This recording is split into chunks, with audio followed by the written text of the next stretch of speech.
जय श्री हरि दोस्तों। हमेशा सावधान होकर प्रभु कथा का श्रवण करना चाहिए, तभी कथा का बाद में मनन संभव हो पाएगा। कथा सुनने में गहराई तभी आएगी जब हम प्रभु कथा सुनने के बाद उसका मनन किया करेंगे। प्रभु स्मरण मन से होना चाहिए और यह 24 घंटे की क्रिया होनी चाहिए। श्रीमद् भगवद गीता जी में प्रभु ने जीव से उसके मन और बुद्धि के अलावा कुछ भी नहीं मांगा। प्रभु को केवल हमारा मन और हमारी बुद्धि चाहिए, यानी हमारा मन और हमारी बुद्धि प्रभु में लगी रहे। प्रभु केवल यही चाहते हैं। नाम स्मरण में नाम के आधार से नामी का स्मरण होता है। जैसे एक मां को विदेश पढ़ने गए उसके बेटे का नाम लिए बिना उसकी याद आती है, ऐसे ही लगातार प्रभु का स्मरण नाम से होता जाएगा तो एक अवस्था ऐसी आएगी कि प्रभु का नाम लिए बिना भी प्रभु की याद हमें जीवन में आती रहेगी और प्रभु का स्मरण जीवन में निरंतर होता रहेगा। प्रभु स्मरण के आधार मंत्र और नाम है, पर एक अवस्था ऐसी आनी चाहिए जब स्मरण को मंत्र और नाम की आवश्यकता ही नहीं रहे और प्रभु का स्मरण जीवन में निरंतर चलता रहे। नाम अनेक पर नामी तो एक है, एक नामी के अनंत नाम है। प्रभु का सदैव भावुकता से स्मरण होना चाहिए।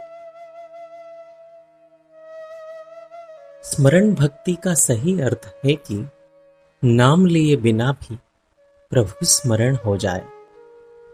श्री प्रहलाद जी और श्री गोपीजन बिना नाम लिए प्रभु का निरंतर स्मरण करते रहते थे। प्रभु की पूजा की परिचर्या जैसे कि फूल लाना, माला बनाना, भोग बनाना भी स्वयं करना चाहिए। राजा श्री अम्बरीश जी चक्रवर्ती राजा होते हुए भी किसी को अपने महल की ठाकुर बाड़ी का काम नहीं करने देते थे। वे स्वयं अपने हाथों से ठाकुर बाड़ी की झाड़ू और पोछा भी करते थे। इस तरह पूजा की सभी परिचर्या करना भी भक्ति का एक बहुत बड़ा अंग है।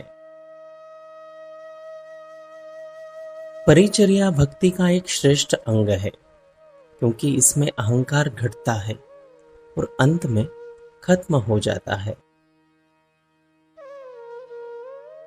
प्रभु की कोई भी प्रतिमा हो, उसमें धातु बुद्धि कभी नहीं होनी चाहिए। उसमें केवल प्रभु को ही देखना चाहिए। मानस पूजा एक श्रेष्ठ पूजन का प्रकार है, पर यह एक बहुत ऊंची अवस्था है। प्रभु मानस पूजा को बहुत अधिक पसंद करते हैं।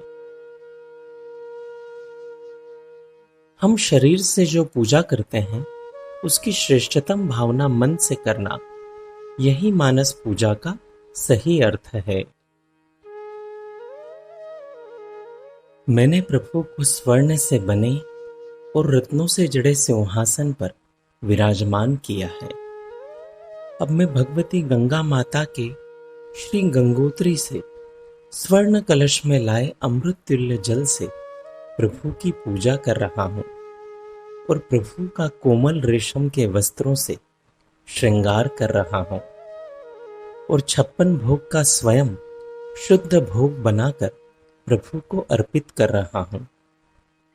ऐसी मानस पूजा करनी चाहिए और कल्पना में कभी भी कंजूस नहीं होना चाहिए। जहां भी प्रभु का मंदिर देखें, प्रभु को प्रणाम करें। प्रभु का कोई श्री चिन्ह देखें तो व्याकुलता से गदगद होकर प्रणाम करें।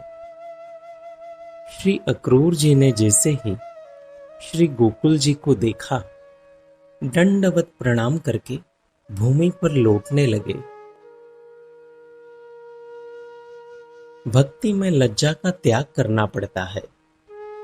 प्रभु को दंडवत प्रणाम करने में लज्जा आए कि कोई देख तो नहीं रहा, तो यह भक्ति नहीं है। जितना जितना प्रभु को दंडवत प्रणाम करेंगे, उतना उतना प्रभु हमारे वश में हो जाएंगे। प्रभु को प्रणाम करना हमारा स्वभाव ही बन जाना चाहिए।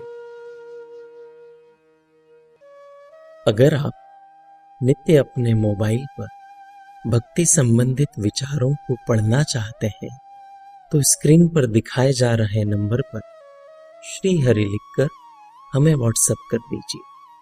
जय श्री हरि।